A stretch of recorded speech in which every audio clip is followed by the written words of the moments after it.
Happy Friday. Welcome to the last word. We're having some technical fun today. And so maybe for the folks that are here, maybe you should put some questions in the chat or funny things that we can bring forth or opinions of the week because we're adjusting in real time as well. So it's kind of fun. How was your week, Christy?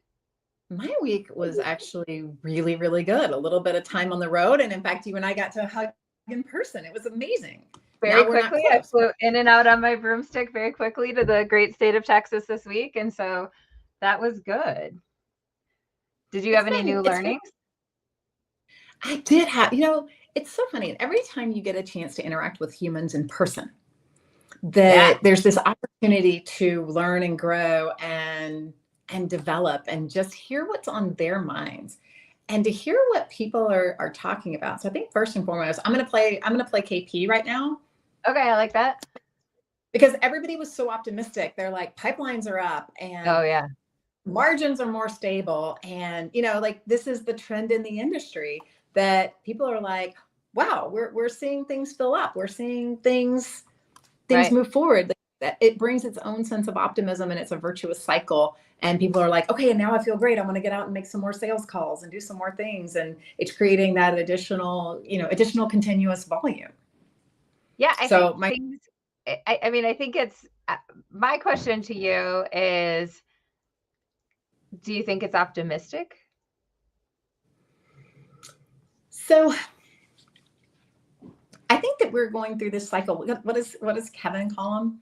He calls them boomlets. Gimlets? We're having some boomlets. Oh, boomlets. I was like, I used to love a good gimlet, not with like real lime juice, not with the roses.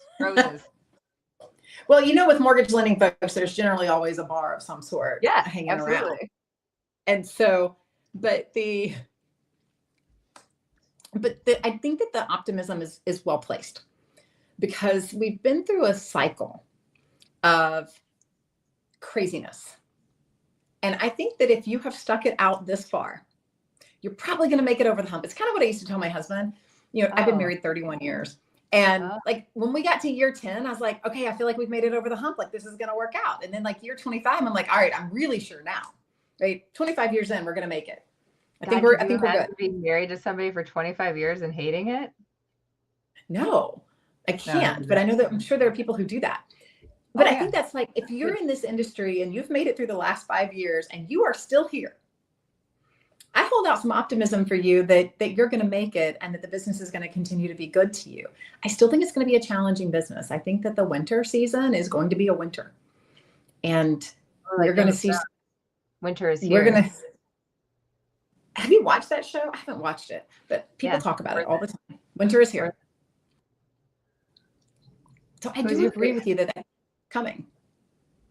Yeah, I can see what you're saying. We've seen so much consolidation in so many marketplaces, I would say, including mortgage. I think mortgage technology has felt a lot of consolidation in the past few years, right?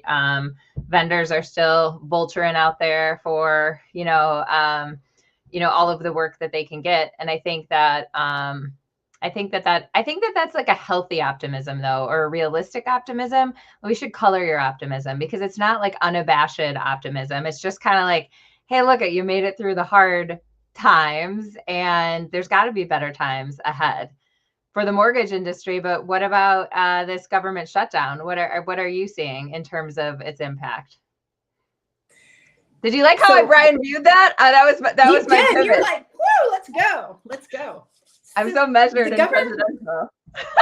Well, as you know, the government impact changes the longer it happens, right? What it looks like at day one versus what it looks like in a week, what it looks like at 3 weeks and at 4 weeks, right? We can all make little changes and we have enough work when it's a short-term thing. I think this one's going to drag out, right? There are some big issues that Washington is dealing with that don't look like they're going to get solved over the weekend. Yeah. And so I think we're going to have some trouble. I agree with you. So what I would report from the street, from the consumer street, Wi-Fi is sketchy in Seattle. They're working on it. We'll call in the It's National raining. Guard to I fix heard it was it. We'll raining up call the there today. National Guard to fix it. No, but for real, in the last 2 days, my most consistent new issue that I'm seeing are government employees, sometimes members of the military, who now know that they're not going to receive their regular paycheck and are now needing temporary payment assistance. And what are the options for temporary payment assistance if I am a government employee? Interestingly, too, and this is very mortgage related, many of the two that have come through so far both work for the military. And so on top of it, we've had at least some silver lining, because in a market where interest rates existed north of the 6% mark for as long as it did, there are certain SCRA protections that are still at play. Just when we were working in lower interest rates, a interest rate reduction to 6% if you happen to go on active duty, which both of these, military members were, all of a sudden it became relevant. So when they were able to come in last night, for whatever reason, we got the questions last night, and I'm looking at their interest rates online. I'm like, if you're on active duty status, please send us your orders, because we can reduce your interest rate during this time period too, which doesn't make the payment go away. But, forbearance is still the preeminent temporary payment relief. It looks like it's the best solution for folks now. So if you have your clients that are calling you because they are impacted from a regular monthly payment perspective, or the ability to make a regular monthly payment perspective because of the government shutdown, there are solutions available to them. Well, and I would say there's additional solutions, right? In addition to just being able to worry about their mortgage payment and what they can do on their mortgage payment, they have to be able to feed their families. And for many folks, we know they live paycheck to paycheck, particularly many members of our military, which I have a strong heart for, as my son is active duty along with his fiance, both active duty. So neither one, they're going to work every day and not receiving a paycheck, right? They're still considered essential workers. But if you aren't able to dip into your savings or have some other means, check out your local financial institution, particularly credit unions or community banks. Yeah. They have 0% loans for furloughed workers. So members of the military, furloughed workers, check out your local credit union. If somebody comes to you, if you're a mortgage person and you don't happen to be with one of those institutions, and somebody comes and says, hey, what can we do? Then you can take them and, maybe refer them to somebody who can give them that zero interest loan. This human from LinkedIn is agreeing with you that there's something to prove on both sides. I'm of the opinion that there's a third group that's slowly creating itself. And I'd put myself in this third group, where you just kind of step back and look what's going on in these places. And I agree with you. LinkedIn user number 00457. I mean, what's up, guys? Like, let's just, can't we all just get along and make good decisions based upon actual data? How about we talk about it and you have one job, and your one job was to keep the government running, regardless of what that is? I'm personally That's funny. I like that. That's a good perspective. It's kind of like when I was growing up, my dad had a cash business. It was just like a small golf course. And so there was like a candy stand. And so there was a lot of cash that needed to be brought to the bank. And I would always be the person that brought the cash to the bank. And I remember bank tellers, this is before they had their automatic counters. They would be like 1, 2, and they would be so mad that they had to count money. And I was like, even then, even being a young person, I was like, isn't that like the whole job behind being a bank teller? Like, you count money, like that's your job. It's kind of fun. Good job. I mean, and I look at Congress and I say, you had one job, and it is to keep this government running at whatever pace, level, funding source, like throw it all in there.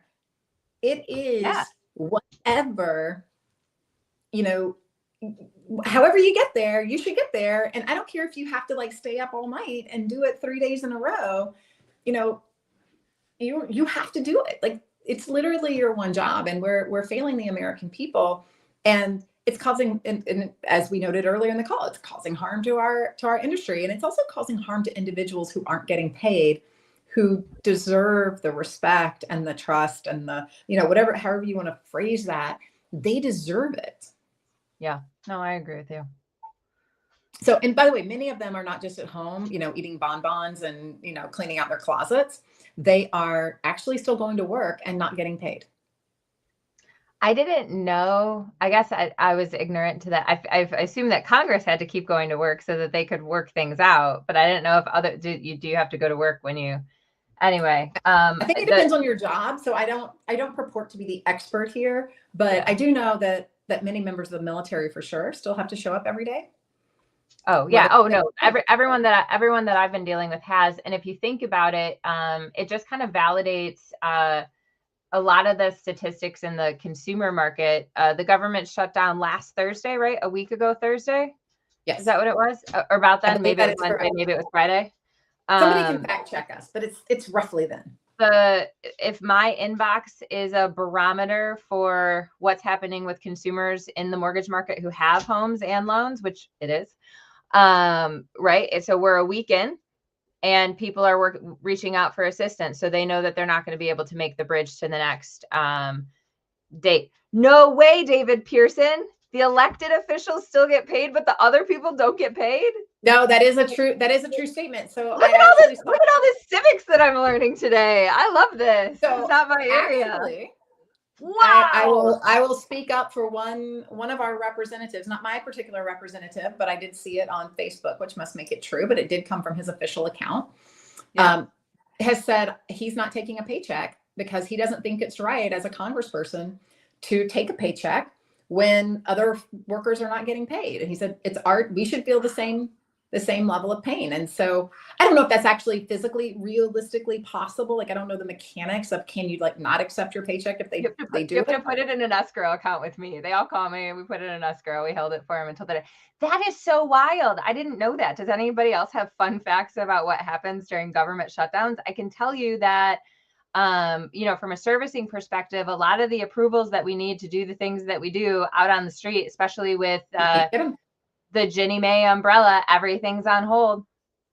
Everything's on pause in that regard when this happens. And I always say that there's no real emergencies in mortgage servicing unless you're actually getting evicted from a house inappropriately. And I've only seen that a couple times along the way. But when you're running a business and all of the widgets are falling off the conveyor belt because they can't get to the next conveyor belt, that's definitely a thing. It's definitely a thing, and it causes havoc because, one of the things I've always talked about in this business is the reason there's so much stress. It's not life and death, but it is everything that you own packed up in a box, including your goldfish. Right. And it's in a U-Haul outside. Look, mine are all right here. You can see I'm in my office today, and this is where I haven't unpacked from moving in here, 18 months ago. I still have boxes. But so you guys are just getting to see it today because I joined from my hovel instead of my up top. But anyway, the fact is it creates stress. And if you thought you were moving and you can't get flood insurance, or you can't get your approvals, or you can't get that exception made that needs to be done, it impacts your life, and it impacts probably 10, 12, 15 other people, because we do things in dominoes. We do not, it's not usually just the one loan. It's this loan that then impacts this loan, that then impacts this loan, and impacts that thing, and impacts all these other people's lives. So we are creating mass chaos. And I'm going to do the Brian View thing and say, now, speaking of mass chaos, we saw some mergers and acquisitions this week. Oh man. Since our last conversation. Yes. Not US Bank, but Fifth Third Bank looks as if it is acquiring or in the process of acquiring Comerica Bank. Very interesting. These are both Midwestern regional institutions.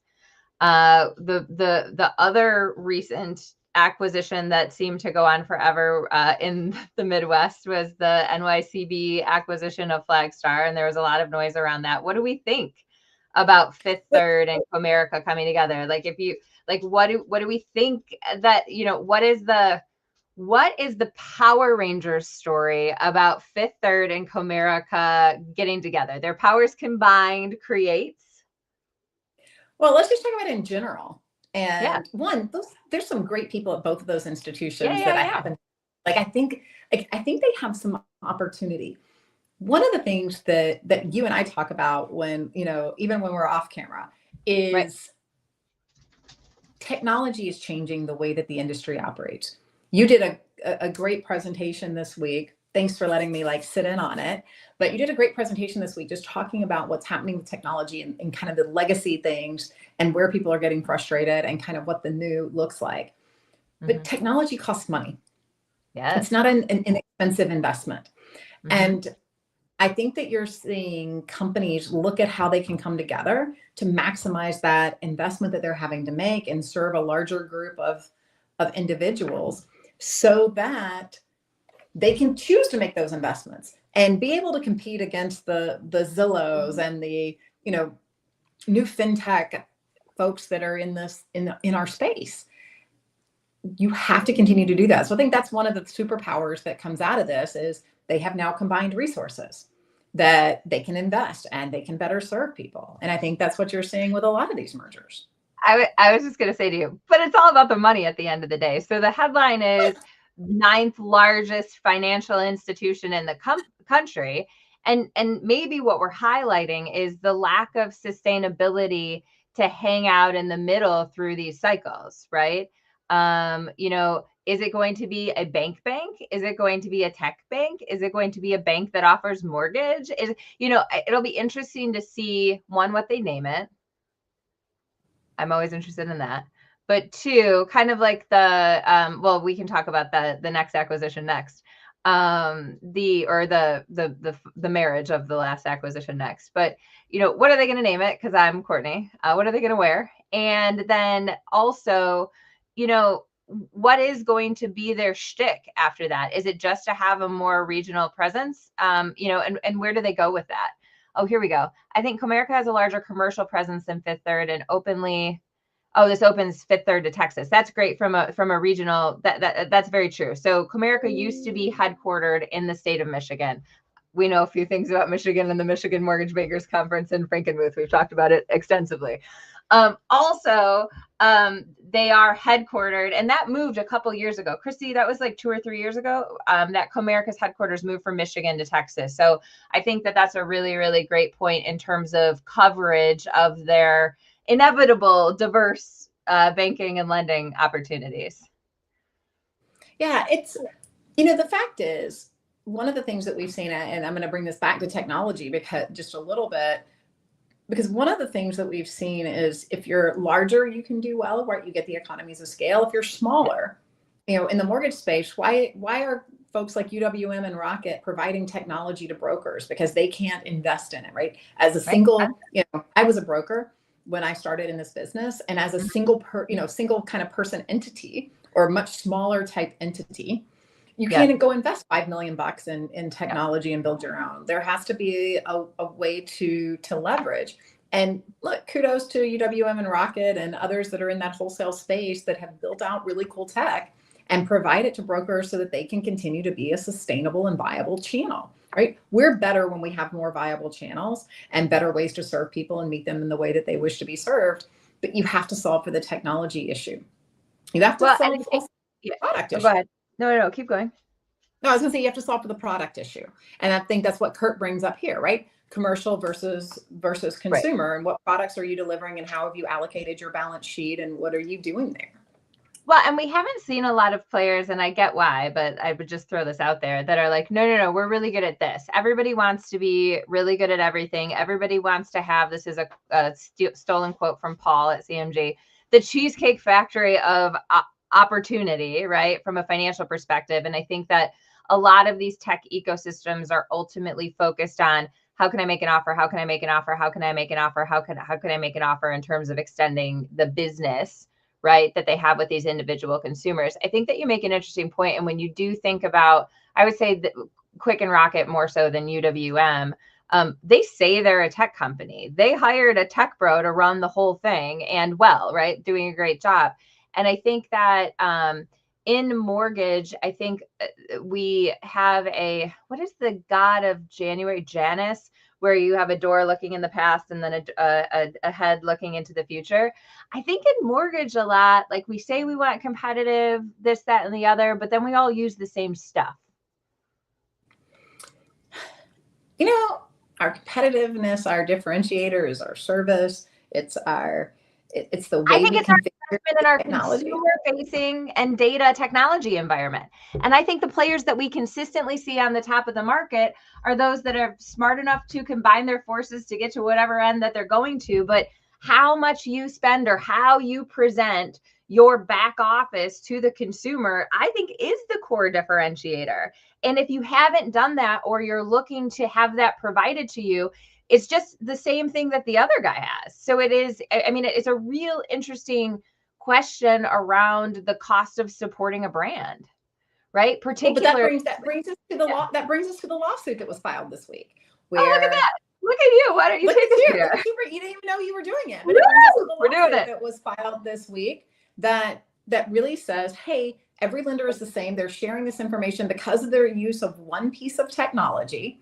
They are, now violating laws and rules and creating a place that's untenable for consumers because they're not getting the competition that they need. You're talking about it from a technology perspective, but because that they were using that same one piece of technology, that's opened the door for this lawsuit. Now, we don't know if they'll be successful. I think that they're, as a person who has used that particular piece of technology, I don't know that the data that's provided is something that allows me to really know what my competitors are doing, because there's so many other pieces than kind of your standard pricing. But also, by the way, let's be very deliberate. We're talking about the Optimal Blue class action that was filed at the end of last week. And so, I mean, that's what, I mean, that's public knowledge. So I don't think that we're holding them out in any way, shape, or form. No, but you think about the way that the technology provides it, and what information is actually goes into the system. I don't think they're giving you any trade secrets there. That, by the way, I couldn't get off somebody's website by just going and Googling what they say that their interest rates are. Most people are putting something like that out on their wide world. And so I was having an off the record conversation with a friend of mine who was trying to research around this issue earlier this week. And we also had the discussion around, there are some things that feel very class action-y. So something is class action-y if there's what they call typicality between the people that were harmed, numerosity, there's enough of them that were harmed. And a lot of times it's very clear, concrete damages. And I think that that's actually where this fails. All of these customers didn't get charged $250 for using Optimal Blue, and that was bad, or whatever the case may be, right? At the end of the day, the concept of getting to these places is so highly regulated in our environment. There, you can't have a competitive perspective, and you are going to have thoughts that are built into those systems. There's models, but then everything that's available in the context of these types of things ends up being customizable and written offable by each of the entities. And if you look at the myriad of entities that were named in this thing, they're really shooting the net all the way out there. They've even named people that don't use Optimal Blue, which to me, as a former person who did this stuff, very messy. But you know what? That is very messy. You're a bank. You have money. I will sue you. So hopefully there's a class of folks that get out quickly, given the fact that they haven't used that piece of technology. But I like your perspective because I'm a humanist, but I also like the question, given there are so few options across the mortgage industry, are we harming consumers by not ... I don't know. I think it's a healthy question to ask. It's a good question to ask when you think about what you're doing for the future, and as you think about your strategy and your differentiators. And this is what we think about when we're selling to loan officers to join our organization. Like, this is why we're different. This is what we're doing. Is technology a piece of that? Is it how you do your pricing? Is it how you do your P&L models, or the retail model? Or there's so many things you have to decide. So I think this is a good time to really think about, we're in strategic planning season, if you will, and budget planning season. So how are you as a company? How are you as an individual LO who runs your own company inside maybe somebody else's company, thinking about what your competitive advantage is and how you're going to articulate that? Because we're getting in a world that's shrinking. And I don't mean that from necessarily just from a perspective of the M&As that we've been talking about. And there's several others that happened this week. But we're also thinking about that from the standpoint of consumers have more choices. There are more people getting into our spaces, thinking about the fintechs that are going to get into our space. Look at Zillow Home Loans, right? That was not a competitor a few years ago. Look at how fast that they're growing. Right. There are so many choices that consumers have that if you can't articulate your value, then you might be going the way of the dodo bird. And so it might be technology, it might be your service, it might be the products that. I would also say this, and this was a part of some materials that I had put together for earlier this week, but I'm going with it based upon this conversation. The typical consumer wants to be able to digitally access anything that they need right now. They want it to work right now, and they don't want to have to talk to somebody on the phone. They don't want to have to do any of these other things. And so I would just like also highlight that the energy and attention that it takes to pay attention to the customer experience at that level, I would challenge the mortgage industry and many people that are thinking about this. Do you have a team dedicated to that? Because I think that that is something that is missing in a lot of mortgage technology and a lot of the consumer experience in mortgage technology, is that you can't just have people that are setting up the requirements for the loans. You can't just have servicing technology. We talked about this earlier this week, Christy, that just takes payments, right? It has to do more than that. And who are the people that are actually creating that experience? Because the tech folks can't do it. The lawyers, the compliance folks can't do it on their own. And, you know, how are you investing in that to optimize what you do have as well? This is a great question. I think that's one like people should go home and journal. I'm a big fan of the journaling and like letting things roll around in your brain. Yes. Like journal on this and then take it to your, you know, take it either to your peers, to your leadership team, to wherever you can talk about it. You know, get some ideas in your head about what that looks like and then take that out. And I think that there's very few people that are really good at that too. We've got the marketing folks. We've got the loan officers who were really just little cute little fancily dressed lead generators, right? You got all these things, but that online whole kit and caboodle, what does that look like? Well, it requires that you get out of the trees and look at the forest. You got to get up at that 30,000 foot view and maybe even a 50,000 foot view and think about it. So maybe that's something that Robbie and the folks over at the Chrisman commentary, they could put together a forum where people could do that. I mean, they are the sponsor of our Last Word podcast. I don't think we've mentioned them yet today, but we wouldn't get to have these crazy, amazing conversations without the work that Rob and Robbie and the team over at the Chrisman commentary do. So we do appreciate them doing this, but I'm going to throw that into their suggestion box. Like, how do we create that conversation where people can talk about it? You know, maybe that would be a fun workshop for us to go hang out and do. And also different, like how does your organization do it? And how do you pull it together under the umbrella of your brand? Because you know you got a whole bunch of different P&Ls underneath of it. But yes, it is 1:31. And I know we were 1 minute late. So we hung out after class. We stayed an extra minute. We don't want to cheat our audience. Christy, you take the last word of this fine week in October. Well, the last word for today is I hope everybody has the most amazing weekend. Here in Austin, it is ACL. And my oldest daughter is in town. Not my oldest child, but my oldest daughter is in town. Her and her boyfriend. And we are going to go spend some time listening to music. Nice. And hanging out. So I hope everybody gets to have the most amazing weekend. I hope it's a beautiful weekend in Michigan for you, Courtney. You and Monty have a good time. Yeah, we'll have a great weekend. We'll see you next week, everyone. All right. Bye, everybody.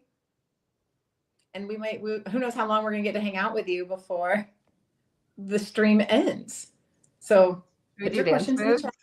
Join us next week. We'll see you next week. Goodbye. We'll see you next week. Just leave the studio. Bye.